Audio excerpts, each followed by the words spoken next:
Chronique d'aujourd'hui, ça va être sur les pinceaux pour la consistance liquide. Alors, on a vu la peinture à l'huile avec des pinceaux à poils rigides ou vraiment plus raides. Et à l'aquarelle, ça nécessite un pinceau à poils vraiment plus fin. À l'origine, on prenait que le poil de martre. La martre, c'est une loutre qui va dans l'eau et ressort de l'eau en hérissant son poil. Alors, le centre de ce poil-là, c'est vraiment comme une fourrure. Il y a un nerf, il y a un canal qui reprend sa forme parce que la loutre avait besoin de s'assécher rapidement pour ne pas avoir froid. Alors, c'est un pinceau, quand on va le mettre dans l'eau, puis qu'on va appliquer de la peinture, il va reprendre sa forme. Il y a du spring. Sauf que c'est quand même assez coûteux, les pinceaux en poils naturels comme ça. Et là, toute la panoplie des synthétiques a pris le marché pour faire des pinceaux beaucoup moins coûteux. Et là-dedans aussi, la performance des pinceaux s'est beaucoup améliorée. On va retrouver des pinceaux en poils synthétiques aussi performants maintenant que la martre. Certaines personnes restent avec un penchant pour la marque, mais il y a possibilité d'avoir aussi des bons pinceaux dans d'autres sortes de poils. Ici, pour la peinture chinoise, c'est de la chèvre, un poil très souple. On voit que c'est un poil naturel, parce que c'est toujours un peu plus fou, c'est moins lisse qu'un pinceau synthétique. Il va retenir énormément la peinture. Ça aussi, il y a une adaptation à faire avec ces pinceaux-là, parce que c'est tellement long que le pinceau, lui, ne reprendra pas sa forme, mais au niveau du réservoir et de la pointe, vous allez voir tantôt avec une démonstration avec de l'eau, énormément de réservoir. Ça ici, quand on dit petit gris, ça vient d'écureuil. Alors, ils prélèvent ce poil-là à partir de la queue de l'écureuil, un très très grand réservoir comme pinceau et une pointe très intéressante aussi. Par contre, pas de ressort comme c'est le cas avec la martre. Le pinceau va rester écrasé comme ça. Fait qu'il faut s'habituer à travailler à faire revenir son pinceau, ce qui n'est pas nécessairement évident. Dans les pinceaux très bas de gamme, mais quand même pas mauvais du tout, c'est un assortiment ici de poils naturels. Je pourrais pas dire la provenance de la bébite comme telle. On appelle ça du poil de chameau, mais c'est un amalgame de poils naturels qui offre une résistance de pinceau, un réservoir de pinceau intéressant, mais au niveau de la pointe, il n'y en a pas vraiment. Dans certains cas, c'est pas nécessaire. Je pense avec les enfants, avec l'aquarelle, même pour la peinture à vitrail, où est-ce qu'on va gorger le pinceau de couleur, puis qu'on va déposer pratiquement en goutte à goutte sur les pièces de verre. Ce pinceau-là fait très bien l'affaire. Au niveau des synthétiques, quand je vous parle de poils, ça paraît très bien quand on a un synthétique puis un naturel, parce qu'il est beaucoup plus droit.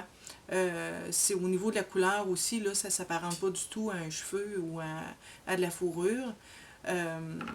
Même chose comme ça ici, c'est très très droit comme poil, il n'y a aucune bébite qui est blanche comme ça aussi. Mais dans la façon où on va monter les poils et la qualité, même si de couleur identique, je vais vous montrer tantôt vraiment que ces deux poils-là, même si toutes les deux sont blancs, on voit que la pointe est différente. Il y en a un qui a vraiment plus de réservoir que l'autre. Et évidemment, tout ce qui est poils souples, c'est les pinceaux idéaux pour appliquer le vernis, parce qu'il n'y a aucune trace de poils qui apparaît dans le vernis, de geste. C'est très très uniforme comme fini. Alors, je vais vous faire une petite démo par rapport à ça.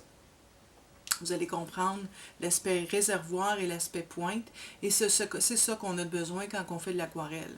À l'aquarelle, on peut se permettre, à mon avis, d'avoir moins de pinceaux, mais avoir vraiment quelque chose de plus performant parce qu'on peut travailler avec la pointe, donc avoir l'équivalent d'un petit pinceau.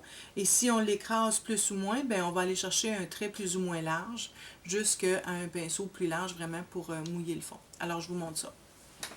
Là, je vais vous montrer deux pinceaux. Celui-ci, c'est du petit gris, donc fait à partir de queue d'écureuil. Et celui-ci, c'est le poil de martre. Alors, ce que je vais vous montrer, c'est l'effet ressort, l'effet spring, comme on dit. Alors, quand je vais donner mon coup de pinceau comme ça, mon pinceau va vraiment garder la forme. Voyez-vous, c'est un peu moins intéressant. En tout cas, ça demande plus de contrôle. J'ai vu des artistes le manipuler puis réussir à la fin de leur mouvement de... Je n'ai pas ce contrôle-là. Et celui-ci, le poil de martre. Alors, la petite bébite, là, la loutre, je vous disais, qui a l'habitude de faire hérisser son poil quand elle sort de l'eau.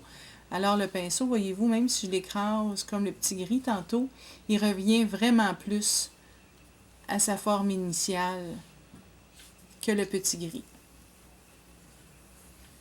Au niveau des coups, c'est à peu près semblable. Certains vont affectionner le petit gris à cause de la pointe, mais vraiment, là, les deux pinceaux au niveau de du pointu, là, de la pointe ultime, là, vraiment, là, la toute pointe du pinceau, il y a moyen d'aller chercher pointe-aiguille, comme on dit, là, pour avoir cherché un bon réservoir.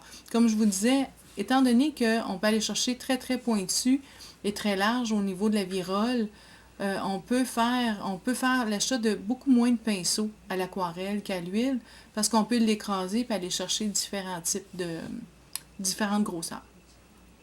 Alors, petit gris, la martre. Je vais faire la démonstration d'un pinceau ici en teclon blanc qui est de moins grande qualité que le deuxième et vous allez voir combien on peut chiffrer la différence de réservoir. Alors, je suis rendue à 3 lignes, je commence à avoir des manques. 4 lignes, là, ici, je commence à avoir des manques. Je fais sécher ma feuille, je vous reviens. Je fais la même démonstration là, avec les lignes, mais avec un pinceau de meilleure qualité. Alors, on y va avec une première.